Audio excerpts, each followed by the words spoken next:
E aqui, esse povo desse boleto prestando conta do que eu tenho também feito sem parar.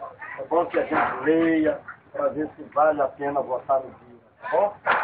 Vou deixar um cantinho para pedir o voto no 45555, tá bom? É o meu número para deputado estadual, tá? Quero dizer a vocês que eu tenho 6 mandatos de deputado. Não são 6 meses e nem 6 anos. São 6 mandatos, mais de 20 anos de deputado estadual, tá? Para ter esse mundo de mandatos, é porque eu tenho um mundo de trabalho. Porque senão o povo já teria me tirado da Assembleia há muito tempo, tá? Então bora dar uma chance para que o trabalho continue em prol desse Estado, tá bom? Por isso eu estou aqui hoje pedindo voto, incomodando vocês, mas é necessário, porque senão vocês não me conhecem e aí acaba votando numa pessoa que não vai honrar e nem dignificar o voto, não é isso? Tá bom? Só para dar uma força na gente, tá? Vamos aí, leia aí a minha prestação de contas, se valer a pena, vota. Não valer rápido. Obrigado. Para deputado estadual, vote Bira Barbosa, 45555, um homem de ação. Vote Bira Barbosa, deputado estadual.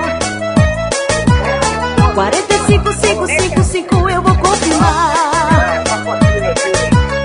Vote Bira Barbosa, deputado estadual.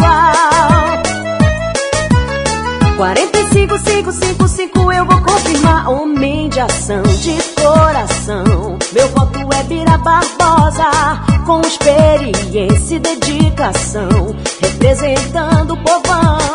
45555 é meu estadual, considerado no Pará, é Bira Barbosa.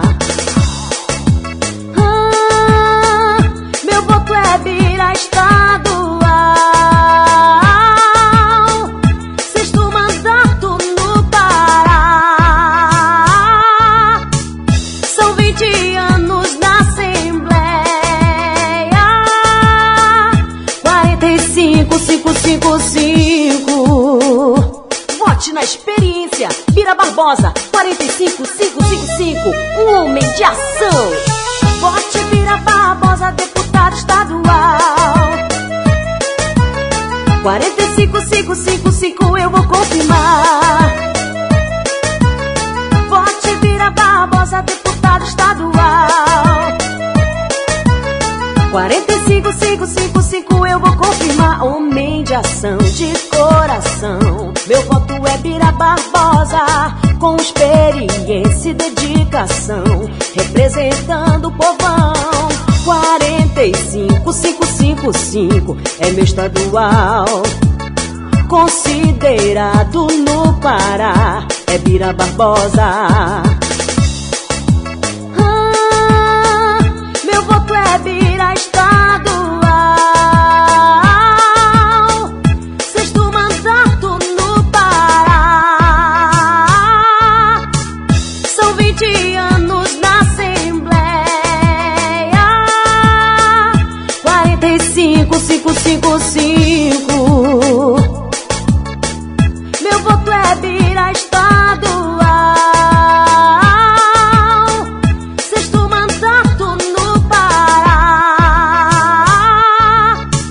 São 20 anos na Assembleia. 45555.